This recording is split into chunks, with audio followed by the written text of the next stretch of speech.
I'm Teisha Bader with the JBS News Update for Friday, February the 20th, 2015. U.S. National Security Advisor Susan Rice met yesterday with Israeli National Security Advisor Yossi Cohen at the White House. According to a statement from the NSC spokesperson, the two discussed several issues of mutual concern, including Iran's nuclear program, Israeli-Palestinian relations, and the U.S.-Israel bilateral relationship. They also agreed to continue close consultations on these and other issues. An indictment was filed yesterday against 23-year-old Palestinian Hamza Matrouk for a stabbing attack last month on a bus in Tel Aviv. Matrouk, who is from the West Bank city of Tulkarem, boarded a bus in Tel Aviv on January the 21st, armed with a knife, stabbed the driver and several passengers. The bus stopped and he fled, continuing to attack people outside the bus until he was shot and arrested by police. In total, 17 people were injured, 4 seriously.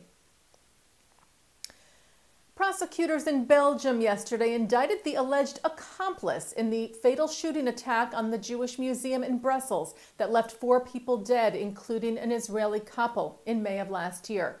French news agency AFP reports that 26-year-old Frenchman Nasser Bendrer was extradited from France earlier this week and formally charged with complicity in a terrorist attack on Thursday. He is accused of helping museum shooter Mehdi Nemouche, and weapons similar to those used in the attack were found in Bendrer's possession. At the time of his arrest back in December, Bendrer denied any connection to Nemouche. And in France, 5 teenagers were arrested this week for their alleged vandalism of a Jewish cemetery. We had reported to you earlier this week that 250 tombs in the Sarre-Union cemetery near France's border with Germany were desecrated last Thursday, and French President François Hollande later visited the cemetery with Jewish leaders. One of the 5 teens turned himself in and implicated the other 4. They're all aged between 15 and 17. They also desecrated a monument in memory of Holocaust victims. The teens admitted to spitting on the Star of David on the tombs and giving the Nazi salute, but denied any anti-Semitic motive in the vandalism. However, French prosecutor Philippe Vanier said the anti-Semitic motive was clear and has asked for the teens to be sent to an education center and placed under formal investigation for desecrating tombs for religious reasons and damaging public assets. Closing arguments were made yesterday in New York City in the landmark U.S. terrorism trial that is looking to hold the PLO and Palestinian Authority liable for terror attacks that took place in Israel from 2000 to 2004 that killed 33 and wounded hundreds of others, among them U.S. citizens. The plaintiffs in the case are the families of 10 U.S. citizens injured or killed in the attacks. They are represented by Shurat Hadin Israel Law Center and attorney Kent Yalowitz.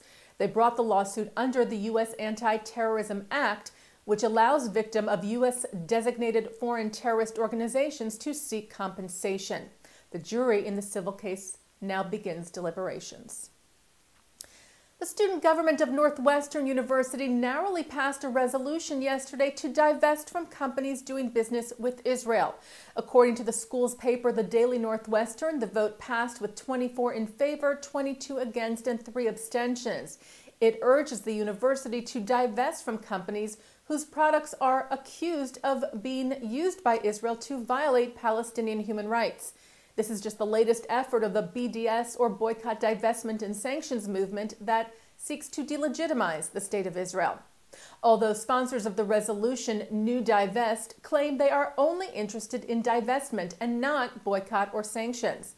Another student group at the school, New Coalition for Peace, opposes divestment in favor of a 2-state solution between Israel and the Palestinians.